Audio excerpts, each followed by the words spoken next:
How to find your purpose in life? Are you struggling to discover your purpose? That may be because you feel isolated from other people. Here's how you can overcome that.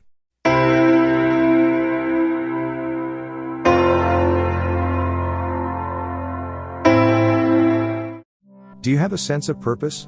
For decades, psychologists have studied how long-term, meaningful goals develop over the span of our lives. The goals that foster a sense of purpose are ones that can potentially change the lives of other people, like launching an organization, researching disease, or teaching kids to read. Indeed, a sense of purpose appears to have evolved in humans so that we can accomplish big things together, which may be why it's associated with better physical and mental health.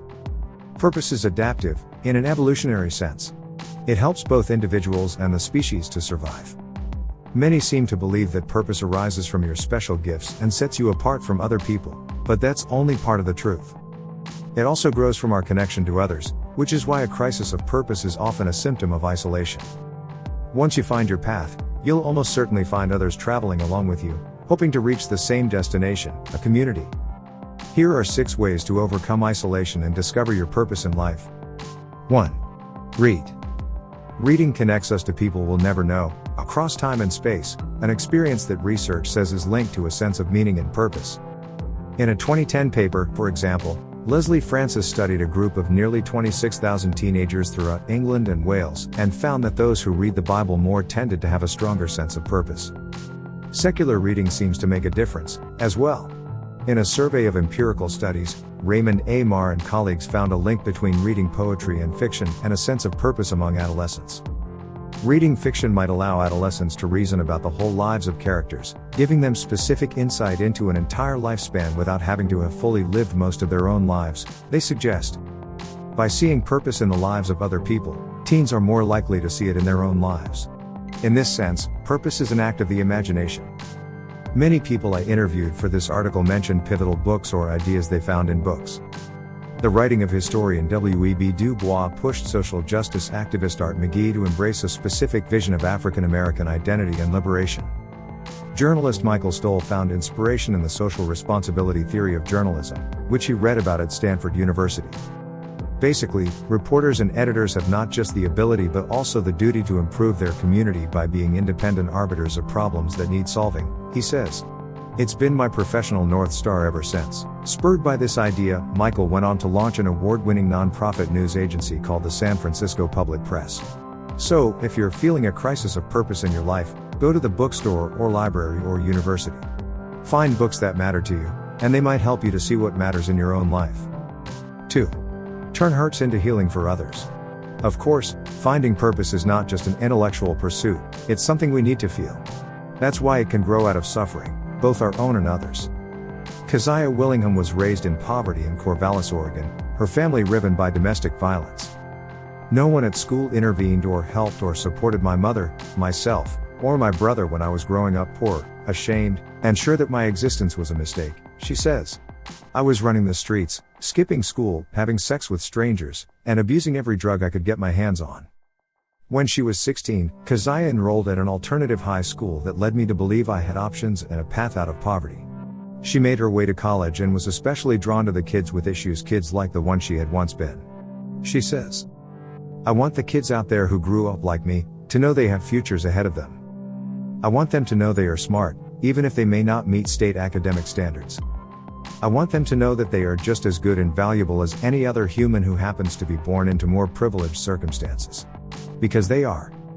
And there are so damn many messages telling them otherwise. Sometimes, another person's pain can lead us to purpose. When Christopher Pepper was a senior in high school, a trembling, tearful friend told him that she had been raped by a classmate. I comforted as well as I could, and left that conversation vowing that I would do something to keep this from happening to others, says Christopher. He kept that promise by becoming a peer rape educator in college, and then a sex educator in San Francisco public schools. Why do people like Keziah and Christopher seem to find purpose in suffering, while others are crushed by it? Part of the answer, as we'll see next, might have to do with the emotions and behaviors we cultivate in ourselves. 3.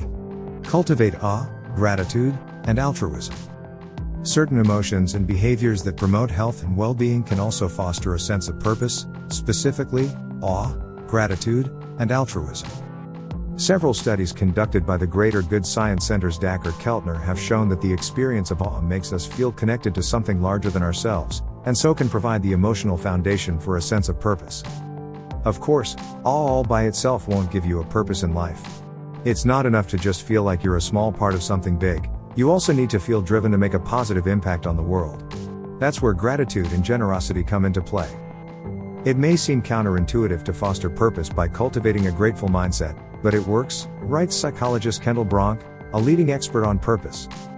As research by William Damon, Robert Emmons, and others has found, children and adults who are able to count their blessings are much more likely to try to contribute to the world beyond themselves.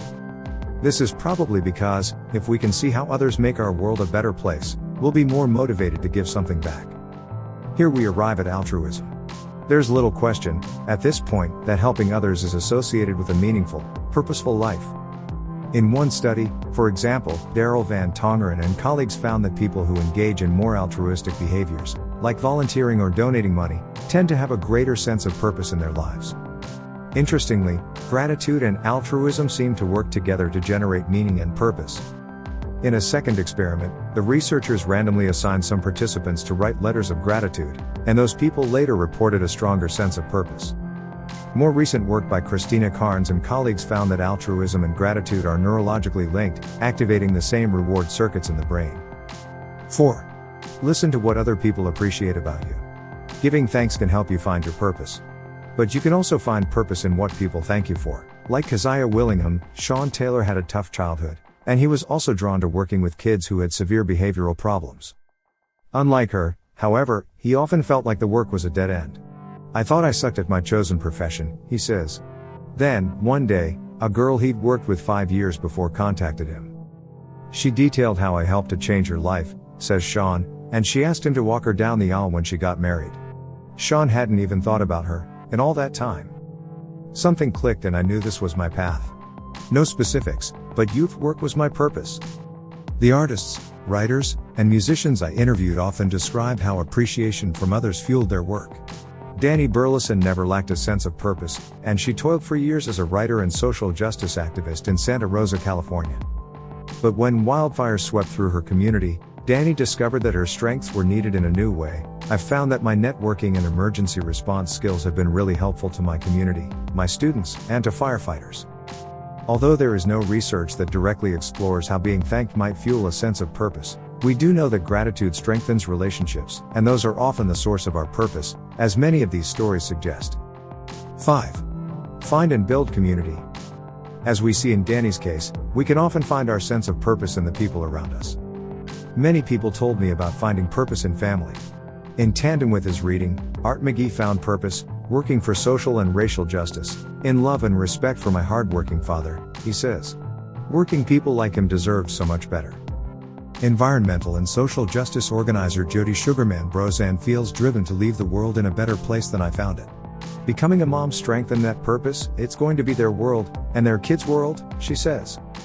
It definitely influences how I parent, wanting to raise anti-racist, feminist, radical kids who will want to continue the fight and be leaders.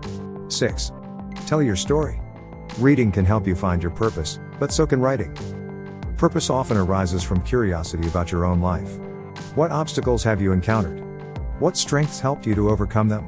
How did other people help you? How did your strengths help make life better for others? We all have the ability to make a narrative out of our own lives, says Emily Esfahani Smith, author of the 2017 book The Power of Meaning. It gives us clarity on our own lives, how to understand ourselves, and gives us a framework that goes beyond the day-to-day and basically helps us make sense of our experiences. That's why Amber Cantorna wrote her memoir, Refocusing My Family, Coming Out, Being Cast Out, and Discovering the True Love of God. At first depressed after losing everyone she loved, Amber soon discovered new strengths in herself, and she is using her book to help build a non-profit organization called Beyond to support gay, lesbian, bisexual, and transgender Christians in their coming out process. One 2008 study found that those who see meaning and purpose in their lives are able to tell a story of change and growth, where they manage to overcome the obstacles they encountered. In other words, creating a narrative like Amber's can help us to see our own strengths and how applying those strengths can make a difference in the world, which increases our sense of self-efficacy. This is a valuable reflective process to all people, But Amber took it one step further, by publishing her autobiography and turning it into a tool for social change. Today, Amber's purpose is to help people like her feel less alone. My sense of purpose has grown a lot with my desire to share my story, and the realization that so many other people have shared my journey. Thank you guys for watching and subscribe for more.